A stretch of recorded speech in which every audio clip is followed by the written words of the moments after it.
Bismillahirrahmanirrahim. Assalamualaikum warahmatullahi wabarakatuh. Dan selamat sore Sobat Hijau.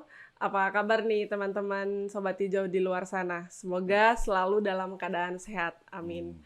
Kembali lagi bersama saya Tita Kamila, tentunya pada podcast Ngopi Sore, ngobrolin pengalaman dan inspirasi seputar sosial forestry. Nah, Sobat Hijau, tentunya pada episode kali ini kita akan membahas khusus terkait dengan KHDPK dengan tema perencanaan dan pengelolaan kawasan hutan dengan pengelolaan khusus. Nah, sesuai dengan tema kita pada obrolan ngopi sore pada episode kali ini, tentunya kita mendatangkan narasumber sesuai dengan tema kita, yaitu ada Bapak Yana Juhana, selaku Kasubdit Rencana Kehutanan dan Pembentukan Wilayah Pengelolaan Hutan dari Direktorat Rencana Penggunaan dan Pembentukan Wilayah Pengelolaan Hutan, Direktorat Jenderal Planologi Kehutanan dan Tata Lingkungan. Kita sapa dulu ya beliau. Halo Pak, selamat sore, apa kabar? Halo Mbak Tita, selamat sore. Alhamdulillah baik Mbak Tita. Iya, alhamdulillah. Langsung saja ya Pak ya. Oh, Asik. boleh. Nah, Pak, terkait dengan KHDPK ini boleh dijelasin nggak sih kepada Sobat Hijau di luar sana, apa sih maksud dan tujuannya ditetapkannya KHDPK itu? Oh ya baik. Baik masih Mbak Tita ya. Ini memang menarik ya isu tentang KDPK ini. Iya. Karena memang apa namanya itu satu banyak persepsi yang berkembang gitu kan terkait dengan KDPK gitu kan. Tapi memang banyak hal juga yang belum diketahui gitu kan oleh publik gitu kan. eh, KDPK itu seperti apa, latar belakangnya seperti apa, maksud apa, tujuannya seperti apa gitu kan. Hanya publik kan menerimanya ketika munculnya SKKDPK itu sendiri gitu kan. Jadi apa namanya itu sebagai bagian dari sistem pemerintahan kan KLHK punya peran yang cukup signifikan juga ya di dalam konteks pembangunan nasional khususnya di bidang kehutanan gitu sehingga di bidang kehutanan itu bisa memberikan satu kontribusi gitu kan di dalam konteks percepatan pelaksanaan pembangunan kehutanan dan pembangunan nasional.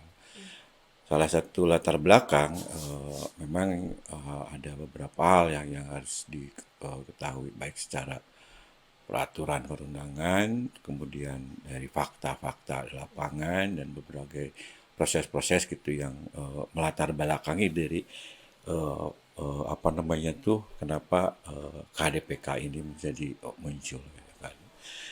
Salah satu latar belakangnya sebenarnya kalau teman-teman jeli gitu kan kadang-kadang kan kita malas membaca peraturan perundangan gitu kan kecuali kalau ditunjukkan gitu kan.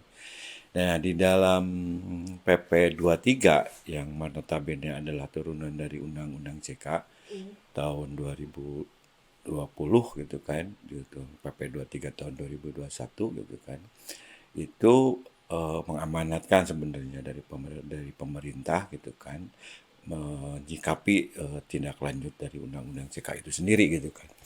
Karena kalau kita lihat kan Undang-Undang CK ini kan ada beberapa hal gitu yang ingin dicapainya gitu dalam percepatan pembangunan, apa namanya tuh peningkatan kesejahteraan masyarakat gitu kan, gitu. Sehingga ini harus diantisipasi ataupun harus diterjemahkan gitu di dalam konteks ya kan. Salah satu mandat gitu di dalam PP 23 di situ disebutkan bahwa ada pengaturan atau penataan gitu kan oleh pemerintah gitu kan terkait dengan apa namanya tuh tentang pengelolaan hutan itu sendiri gitu kan. Salah satunya yang disebutkan bahwa PP 72 tidak semua PP 72 dicabut gitu kan hanya beberapa pasal yang terkait gitu kan. Khususnya yang pasal pasal tentang penataan kawasan gitu kan dan beberapa pengaturan yang terakhir pasal 3 gitu yang kan. Nah, lebih jelas di dalam penjelasan PP 23 itu disebutkan bahwa pencabutan peraturan pemerintah nomor 72 tahun 2010 tentang Perum Kehutanan Negara itu untuk menyelesaikan beberapa permasalahan. Salah satunya di situ disebutkan adalah penyelesaian tenurial kawasan hutan. Apa itu tenurial nanti kita jelaskan. Kemudian efisiensi pengelolaan kawasan hutan oleh badan usaha milik negara kehutanan dengan lebih memfokuskan atau fokus pada pendapatan negara dan efektivitas perusahaan. Lebih baik berarti ada, kalau bahasa sederhananya, ada langkah-langkah untuk penyehatan kinerja dari perusahaan itu sendiri atau khususnya Perum Perhutani. Kemudian adanya pengurangan areal kerja badan usaha milik negara kehutanan yang pada saat itu di dalam PP 23 penjelasannya masih disebutkan paling sedikit gitu kan. Paling sedikit diperuntukkan oleh bagi perhutanan sosial. Nah, disebutkan begitu. Itu adalah mandat pokok jadi yang kita lihat gitu kan. Nah, pertanyaan berikutnya gitu kan mungkin Pak teman-teman juga publik harus gitu. Kenapa sih pemerintah ngatur gitu? Nah, pemerintah ngatur gitu. Nah, ada mandat gitu kan di dalam Undang-Undang 41 gitu kan. Undang-Undang 41 pasal 4 bahwa khususnya ayat 2 bahwa penguasaan hutan oleh negara gitu. Sebagaimana yang dimaksud dengan hutan negara di dalam ayat satunya gitu kan bahwa memberi wewenang kepada pemerintah dan pemerintah lebih detailnya nanti pemerintah yang menangani khusus kehutanan adalah Kementerian Lingkungan Hidup dan Kehutanan bahwa untuk satu mengatur dan mengurus segala yang berkaitan dengan hutan, kawasan hutan dan hasil hutan. Nah ini kan pas gitu kan antara hutan yang ada di Perum Perhutani, kawasan hutan yang di Pulau Jawa dan hasil hutan yang dihasilkan gitu kan dari dampak dari pengelolaan itu sendiri gitu, output dari pengelolaan. Kemudian yang berikutnya menetapkan status wilayah tertentu sebagai kawasan hutan atau kawasan hutan sebagai bukan kawasan hutan. Jadi untuk menentukan bahwa ini apakah secara legalnya dipayungi sebagai kawasan hutan ditetapkan oleh menteri atau bukan kawasan hutan. Jadi yang mempunyai kewenangan itu ya pemerintah dalam ini Menteri Kementerian Lingkungan Hidup dan Kehutanan. Kemudian yang ketiga adalah mengatur dan menetapkan hubungan-hubungan hukum antara orang dengan hutan serta mengatur perbuatan-perbuatan hukum mengenai kehutanan gitu kan. Dan tiga ini mandat dari Undang-Undang 41 kepada pemerintah gitu sehingga pemerintah akhirnya mengambil langkah gitu kan menggunakan kewenangan itu sendiri gitu kan di dalam konteks pengaturan atau penataan hutan di Pulau Jawa gitu kan khususnya di Perum Perhutani gitu kan. Nah, jadi maksud dari penetapan KDPK setelah kita berbagai panjang sekali gitu untuk bisa memunculkan skema KDPK itu sendiri gitu kan ke publik gitu kan ada beberapa hal gitu yang menjadi harapan gitu kan dengan kondisi adanya penetapan KDPK itu sendiri gitu kan. Yang pertama adalah jelas yang tadi kita sampaikan mengenai mandat PP 23 ingin menyehatkan kondisi kinerja Perum Perhutani itu sendiri gitu kan.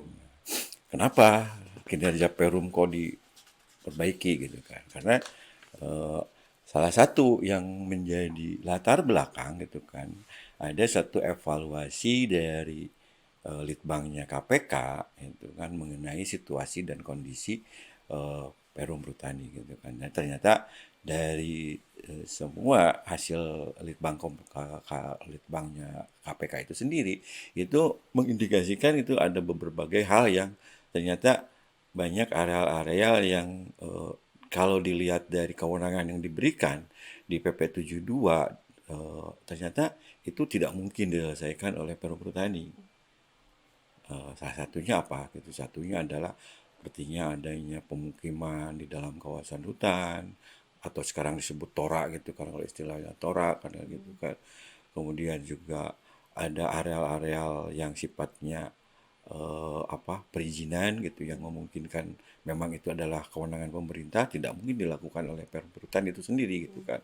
Dan yang paling penting itu adalah uh, uh, penyihatan dan efisiensi pengelolaan hutan di areal perhutani itu memang pemerintah melihat dari hasil KPK itu ini area yang tidak bisa ditangani sesuai dengan kewenangan Perum Pertanian itu ini perlu dikurangi gitu kan.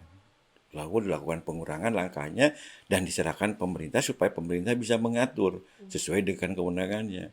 Karena di PP 72 tahun 2010 itu dijelaskan ada beberapa poin gitu yang terkait dengan kekecualian yang dilimpahkan atau penugasan kalau bahasanya di dalam PP 72 kepada Perum Pertani, antara lain masalah pengukuhan kawasan, penetapan kawasan hutan, penggunaan kawasan hutan, kemudian apa namanya tuh hal-hal yang terkait pelayanan publik, perizinan itu bukan kewenangan perhutani yang tidak dilimpahkan oleh pemerintah ke perhutani gitu kan. Nah, jadi areal-areal pengurangan itu lebih difokuskan yang notabene kita indikasi bermasalah itu sendiri dan di luar kewenangan Perum Perhutani gitu kan.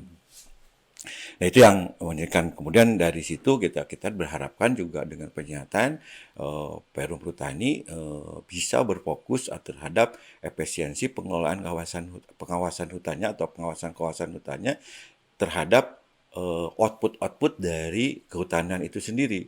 Hasil hutan seperti tegakan, kayu, ABK yang bisa seperti itu gitu kan. Tapi kalau yang terkait dengan yang di luar itu ya itu yang akhirnya akan menjadi cost yang cukup relevan, yang cukup tinggi juga bagi perhutani tanpa bisa merevenue dengan pendapatan yang lebih real kalau areal-areal itu masih bermasalah atau masih yang tidak produktif istilahnya. Kemudian yang kedua gitu kan karena areal ini yang tidak produktif bermasalah gitu kan.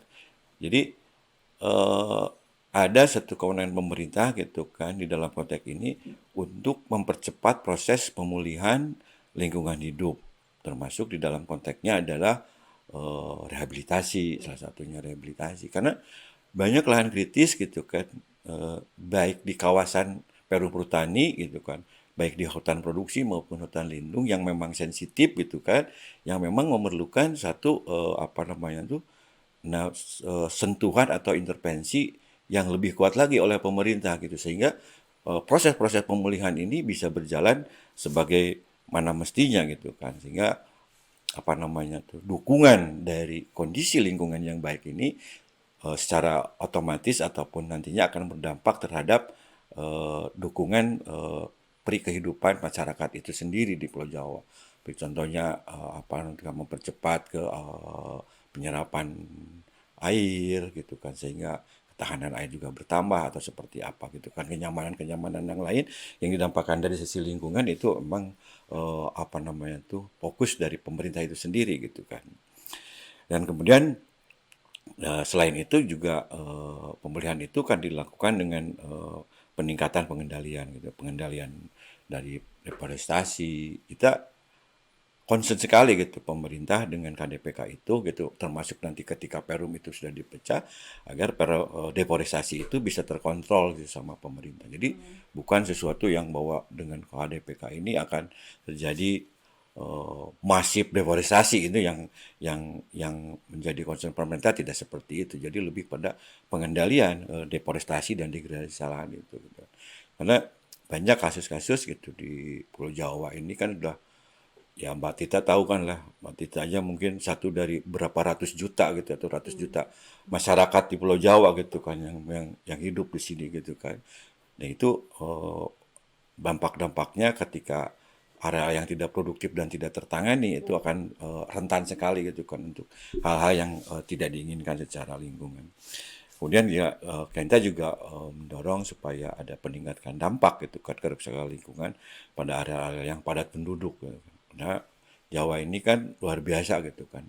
Hampir di setiap titik ataupun ini kondisi penduduknya kan padat gitu kan sehingga butuh suatu apa namanya itu timbal balik gitu kan antara prakondisi lingkungan yang baik gitu kan pengendalian dampak dari kerusakan itu sendiri sehingga meminimalisir lah minimal meminimalisir gitu kan terhadap dampak-dampak jelek terhadap kehidupan masyarakat sendiri itu kan. Kemudian yang berikutnya tiga ini yang sangat apa namanya itu momentum juga gitu pada saat sekarang gitu kan adalah bagaimana meningkatkan penyerapan dan pemerataan lapangan usaha masyarakat gitu kan, dalam konteks untuk meningkatkan akses pendapatan, meningkatkan kesejahteraan gitu kan, dalam sehingga menuntut akses gitu kan, dengan harapan masyarakat bisa lebih mandiri. Yang salah satunya ya sebelum ada undang-undang CK gitu kan, teman-teman di KLHK kan sudah memberikan atau jangan bukan hanya dari KLHK tetapi dari pemerintah sendiri sudah memberikan sinyal gitu kan, agar masyarakat itu menjadi faktor penting gitu di dalam faktor pengelolaan hutan. Salah satunya adalah dengan perhutanan sosial. Ketika dalam satu komitmen dari pemerintah, mungkin Mbak Tita juga ingat ada 12,7 pas waktu itu 27 juta hektar termasuk di dalamnya Jawa, dan salah satu juga yang skema yang berjalan selain Polin KK yang disampaikan oleh PS tadi, ada juga yang IPHPS. Jadi udah ada embrio-embrio gitu kan untuk sebagai eh, benchmarking awal gitu kan, bahwa masyarakat itu ternyata ketika diberi akses juga cukup lumayan gitu kan, cukup responsif gitu terhadap eh, keinginan ataupun mengimplementasikan pengelolaan hutan Jawa itu. Nah, dengan kondisi seperti itu gitu kan, ada beberapa dengan proses penyerapan strateginya gitu kan. Yang pertama, pemberian akses langsung dari masyarakat ke pemerintah dalam konteks perizinan, baik perizinan PS ataupun perizinan yang lain-lainnya yang terkait dengan di KHDPK ada 6 poin tadi gitu kan. Kemudian meningkatkan kepastian usaha masyarakat dan kelangsungan dan keberlangsungan usaha masyarakat, termasuk juga kepastian di dalam pola perikehidupan masyarakat gitu kan. Kan seperti contoh untuk yang torak gitu kan. Kalau ada areal pemukiman dalam kawasan hutan kan ada beberapa limitasi-limitasi yang mungkin terganjal gitu karena itu masih statusnya kawasan hutan gitu kan. Sehingga akan mengganggu ritme dari kehidupan masyarakat itu sendiri. Sehingga program itu agak tersendat-sendat masuk ke dalam seperti itu. Nah, ini dibuka sehingga langsung bisa berhubungan dengan pemerintah gitu, sehingga kepastian antara kelangsungan usaha, kepastian untuk dalam konteks menjalankan kehidupan seperti normalnya itu akan bisa berjalan gitu kan. Kemudian juga ada peningkatan dengan kondisi masyarakat Jawa yang cukup banyak gitu kan, itu kan meningkatkan itu dalam berbagai pola-pola kerjasama maupun permodalan gitu yang bisa berbagi dan juga bisa adanya pemerataan pendapatan itu sendiri gitu kan di dalam pemerintah. Satu pemerataan, kemudian juga adalah capacity gitu. Capacity masyarakat itu juga sedikit-sedikit akan berkembang juga gitu kan. Apalagi dengan adanya akses langsung masyarakat dengan pemerintah, maka tidak menutup kemungkinan berbagai program, baik khususnya program KLHK itu bisa dijalankan dengan pemerintah. Jadi eh, ketiganya itu pencegahan. Jadi proses-proses itu yang menurut pengamatan kita dari hasil Litbang KPK itu cukup mengganggu sehingga perlu adanya akses langsung gitu pemerintah masyarakat kepada pemerintah di dalam konteks pengelolaan hutan di Pulau Jawa. Kemudian yang keempat, ya pengelolaan ataupun pembangunan atau lingkungan ataupun tadi penyelesaian itu juga ada beberapa hal yang sifatnya kegiatan-kegiatan atau proyek-proyek strategis nasional gitu kan yang cukup strategis ya. Jadi strategis itu memang sangat menstimulus ataupun berpengaruh banyak atau berdampak banyak terhadap kehidupan masyarakat itu sendiri, seperti fasilitas umum, fasilitas sosial gitu yang memang bisa dilakukan supaya percepatannya itu berjalan gitu kan. Banyak-banyak proyek-proyek strategis nasional yang bisa mendukung itu di Pulau Jawa sehingga ini akan meningkatkan situasional prakondisi gitu kan bagi siapapun gitu di dalam konteks menjalankan kehidupan dengan fasilitas-fasilitas yang lebih terjangkau gitu kan, apakah khususnya tadi yang fasilitas umum dan fasilitas sosial gitu. Kemudian yang berikutnya bahwa dengan adanya itu adalah kita ingin mengefektifkan, tadi saya sampaikan juga, mengefektifkan bahwa berbagai program-program pemerintah itu bisa berjalan gitu kan, langsung dengan masyarakatnya gitu kan. Seperti, ya saya nggak tahu, tapi mungkin teman-teman di perhutanan sosial di PSKL gitu kan, bisa membangun satu kelembagaannya, bisa mengatur seperti apa gitu, beberapa program-program yang sifatnya memang kemasyarakatan itu bisa bisa berjalan. Itu Mbak Tita, jadi maksud dan tujuannya itu ada beberapa yang saya sampaikan. Jadi pada intinya situasional yang mendorong Ya. terjadinya KDPK, kemudian tujuan dan maksudnya itu adalah seperti yang saya sampaikan. Jadi tidak ada suatu apa namanya tuh kewenangan pemerintah gitu kan di dalam konteks pengelolaan dan Jawa. Ya, yang penting poinnya Pak, dalam penetapan KHDPK ini sebenarnya poin yang paling saya dapat dari penjelasan Bapak ini bahwa sebenarnya tidak ada intervensi khusus, kewenangan hanya sepihak dari KLHK, tetapi memang mendasari dari peraturan pemerintah nomor 23 dengan ada beberapa tujuan itu ada 5 tadi, tapi yang paling penting tentunya untuk menyehatkan kinerja dari perhutani sehingga esensi dari kehutanan itu sendiri dapat kembali lebih baik dengan tujuan goalsnya itu untuk Ya, mensejahterakan masyarakat itu sendiri. Ini menarik sekali Pak. Ada dijelaskan tadi panjang lebar oleh Bapak terkait dengan maksud dan tujuan ditetapkannya KHDPK. Tetapi kita pengen tahu nih Pak, sebenarnya dalam proses penetapan KHDPK ini ada nggak sih proses dan tahapan perencanaan penetapan KHDPK ini dalam artian bahwa pihak-pihak terkait, karena kan dalam penetapan itu pasti ada proses yang panjang selain berdasarkan dari undang-undang, mungkin ada pihak-pihak nih yang diajak dikaji bersama sehingga ada ujung dari kajian bersama itu ada KHDPK.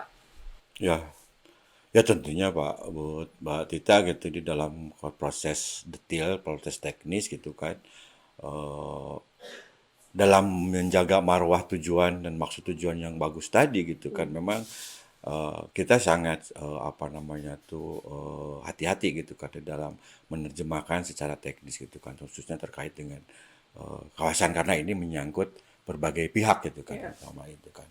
Nah, tapi eh, di dalam prosesnya kita melakukan penetapan kawasan itu gitu, memang kita melakukan analisis juga gitu secara secara internal KLHK sendiri dulu yang pertama gitu kan. Dimana kalau kita lihat bahwa tujuan penyelenggaraan KDPK itu kan diarahkan kepada untuk 6 kepentingan tadi gitu kan. Ada kepentingan yang mengusahakan. Yang pertama adalah perhutanan sosial, kemudian penataan kawasan hutan dalam rangka pengukuhan kawasan hutan, kemudian penggunaan kawasan hutan, kemudian rehabilitasi hutan, kemudian pelindungan hutan dan pemanfaatan jasa lingkungan gitu kan. Nah, ini tidak mudah gitu bagi kami khususnya di tim teknis gitu kan, itu kan untuk menerjemahkan itu sendiri gitu kan. Jadi kita bikin kriteria gitu kan yang termasuk perhutanan sosial seperti apa aja gitu kan. Yang pertama ini harus inline dengan kebijakan-kebijakan yang sebelumnya sudah ditetapkan. Jadi di Jawa sebenarnya sudah ada penetapan beberapa areal yang diindikasikan gitu kan untuk kegiatan perhutanan sosial.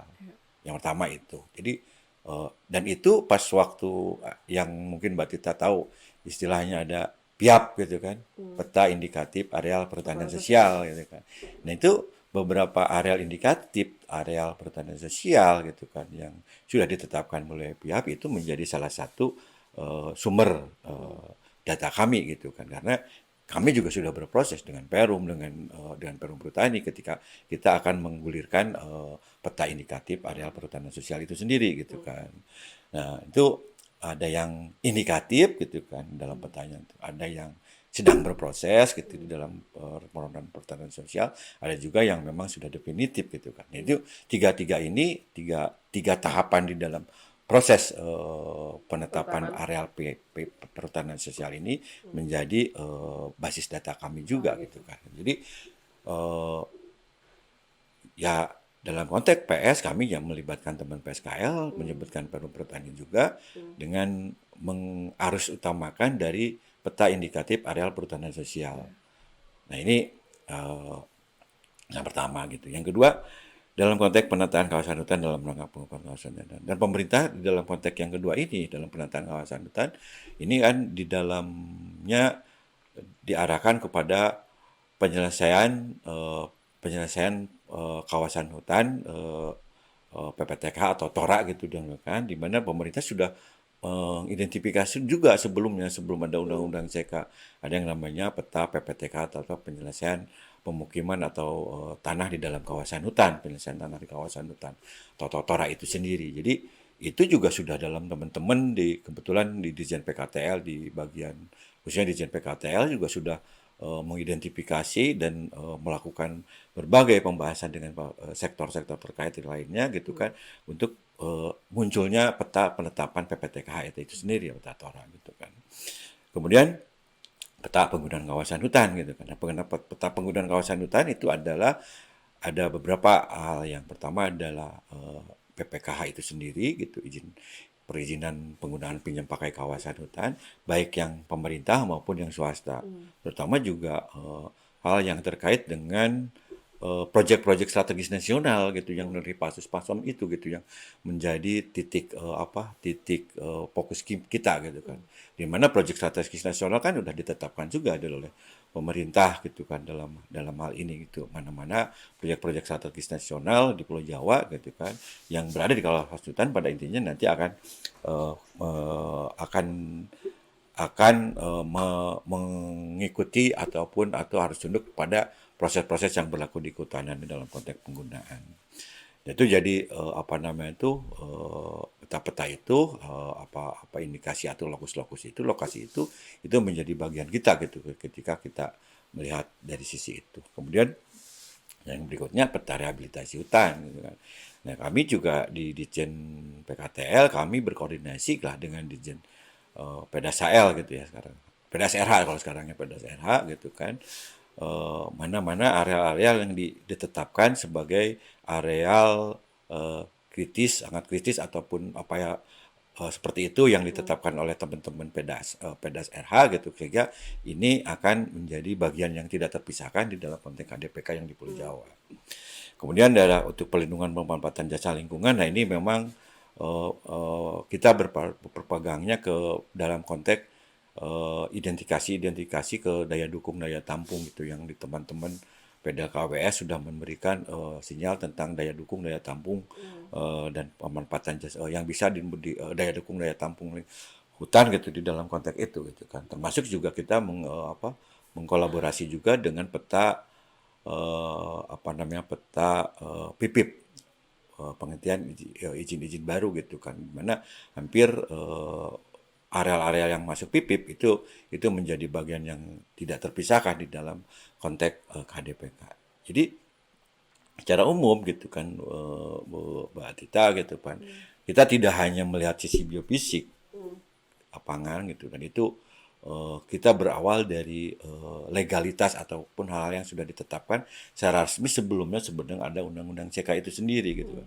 Jadi HDPK itu lebih mengkoordinasikan 6 kegiatan itu gitu ada di dalam satu peta gitu yang nanti detailnya akan ditindaklanjuti oleh masing-masing 6 kegiatan. Nah, itu yang terkait dengan penetapan gitu kan. Nah, kita juga membuka kesempatan karena ini yang terdampak langsungnya adalah Perum Perhutani. Kita juga melakukan beberapa pembahasan bilateral gitu kan di tempat kami di teknis terkait dengan HDPK ini sendiri gitu kan. Pada intinya pada saat kami secara teknis kita jelaskan seperti yang tadi saya sampaikan, kita berawal dari sesuatu yang sangat legal yang sudah ditetapkan sebelumnya sebelum ada undang-undang CK itu sendiri gitu area-areanya.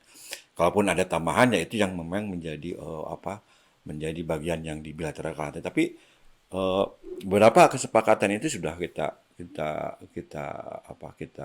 kita jalani gitu kan. Itulah untuk penetapan. Jadi tidak ada lah yang istilahnya kalau istilah Mbak Tita ataupun publik itu kesewenang-wenangan gitu kan. Pada intinya kami berjalan dari sesuatu yang sudah ada gitu kan dan kita improve ataupun penguatan dengan berbagai pembahasan bilateral dengan Perum Petani gitu kan. Dan itu yang menjadi output sehingga outputnya seperti itu. Jadi sebenarnya penetapan KHDPK ini itu dikerjakan secara bersama-sama ya Pak, apalagi dengan kegiatan pengolahan tadi itu sesuai dengan tupoksinya masing-masing. Kayak misalkan tadi ada perhutanan sosial, berkoordinasi dengan Dirjen PDKS dan lain sebagainya, ada 6 tadi kegiatan itu. Kemudian dari beberapa kegiatan pengelolaan di areal KHDPK ini kan pasti untuk memastikan implementasi ke KHDPK ini berjalan dengan baik, apakah ada intervensi kebijakan pengelolaan yang ditetapkan atau seperti apa, Pak? Nah, kalau dari sisi intervensi memang tidak banyak sih kalau kalau kau lihat dari sisi intervensi karena eh, kita melihat kepada beberapa ketentuan umum. Jadi intervensi pemerintah itu sudah diterjemahkan secara baik gitu, kan sudah dimandatkan secara baik dari aturan turunan dari PP 23 itu sendiri. Seperti perhutanan sosial, kita ada peraturan pemerintah mengenai perhutanan sosial yang Permen 9 tahun 2021. Kemudian mengenai PPTKH, pengukuhan dan penggunaan itu sudah diatur secara jelas di dalam peraturan pemerintah nomor 7 tahun 2021. Kemudian yang rehabilitasi juga sudah ada peraturannya di dalam Permen salah satunya Permen 23 tahun 2001 tentang pelaksanaan rehabilitasi hutan dan lahan gitu kan di situ kan. Kemudian untuk yang pemanfaatan jasa lingkungan, kemudian yang seperti saya sampaikan tadi gitu kan, termasuk dengan pengelolaan perumnya sendiri itu sudah diatur gitu kan, sudah ada normanya gitu di dalam peraturan Menteri Lingkungan Hidup nomor 28 tahun nomor 8 tahun 2001 tentang tata hutan gitu. Jadi semuanya proses dan mekanismenya sebagian besar sudah diatur di dalam peraturan itu sendiri gitu kan. Jadi tidak ada intervensi spesifik banget gitu kan di dalam konteks itu. Hanya memang areal ini areal KDPK itu harus ditetapkan secara tunggal gitu. Tetapi di dalamnya ada 6 kepentingan itu mengkoordinasi berbagai 6 kepentingan itu sendiri gitu kan. Hanya memang berikutnya karena pemerintah harus menetapkan gitu kan. Kementerian Lingkungan Hidup dan Kehutanan akhirnya kan menetapkan terhadap dua hal. Yang pertama kan SK mengenai perum perhutani sendiri, luasan areal pengurangan areal perum perhutani melalui SK 264 yang lahirnya sekitar bulan Maret tahun 2002. Baru setelah SK perum perhutani keluar SK mengenai KHDPK yang SK tahun nomor 287 yang lahirnya pada bulan April tahun 2022. Jadi rangkaiannya seperti itu gitu kan. Jadi itu adalah konsekuensi gitu kan dari peraturan dari karena peraturan teknis juga sudah disediakan gitu kan. Sehingga sebenarnya secara prakondisi tidak ada hal yang terlalu baru gitu kan di dalam konteks proses-proses pelaksanaan dari KDPK itu sendiri gitu kan. Ya, karena sebenarnya intervensinya itu terkait dengan berdasarkan peraturan undang-undang yang sudah ditetapkan. Betul, ya. itu kita melakukan atas peraturan itu dengan situasi yang evaluasi dari Litbangkal PK, kemudian peraturan-peraturan itu yang muncul dan peraturan-peraturan teknisnya juga sudah kita siapkan gitu kan. Itu sebenarnya dapat dan mungkin ya kalau Mbak Tita lihat SK 287 hanya memberikan penugasan-penugasan dari Bu Menteri Lingkungan Hidup Kehutanan gitu untuk PS ya diatur oleh Dirjen PSKL. Iya, betul. Kemudian untuk yang kegiatan PTKH dan penggunaan diatur oleh Dirjen PTKL. PKTL gitu, Planologi Kehutanan dan Tata Lingkungan dengan bersandar kepada Permen P7. PSKL tadi bersandar ke Permen P9. Kemudian untuk kegiatan rehabilitasi dilakukan oleh Dirjen Das RH gitu kan, Das RH dengan bersandar salah satunya ke Permen nomor 23 tahun 2001. Kemudian untuk pemantauan jas lingkungan dan pelindungan itu masuk di dalam Permen P8 juga dan sebagian juga di P7 itu sendiri gitu kan. Sebenarnya sudah tegas gitu untuk penyelenggaraan lebih detailnya itu dengan aturan teknisnya juga sudah tersedia gitu. Intinya poinnya ya Sobat Hijau tidak sewenang-wenangnya langsung saja menetapkan KHDPK, tapi ada proses panjang, ada hal yang mendasari itu terkait dengan peraturan pemerintah dan lain sebagainya. Ya, hari ini ternyata kita banyak belajar terkait khusus dengan KHDPK, mulai dari apa sih maksud dan tujuannya, kegiatan pengelolaannya ada 6 di dalamnya yang boleh dilakukan, dan lain sebagainya. Ini informasi menarik untuk teman-teman semua. Semoga yang masih bertanya-tanya ataupun yang informasi yang simpang siur di luar sana terjawab hari ini oleh Bapak Yana Juhana. Sekali lagi kami ucapkan terima kasih banyak Pak atas kesempatannya, sudah meluangkan waktunya untuk memberikan informasi kepada teman Sobat Hijau di luar sana. Akhirnya kita harus pamit undur diri karena waktu Iya. juga. Saya Rita Kamila, terima kasih yang sudah menonton. Wassalamualaikum warahmatullahi wabarakatuh. Waalaikumsalam warahmatullahi wabarakatuh. Terima kasih banyak.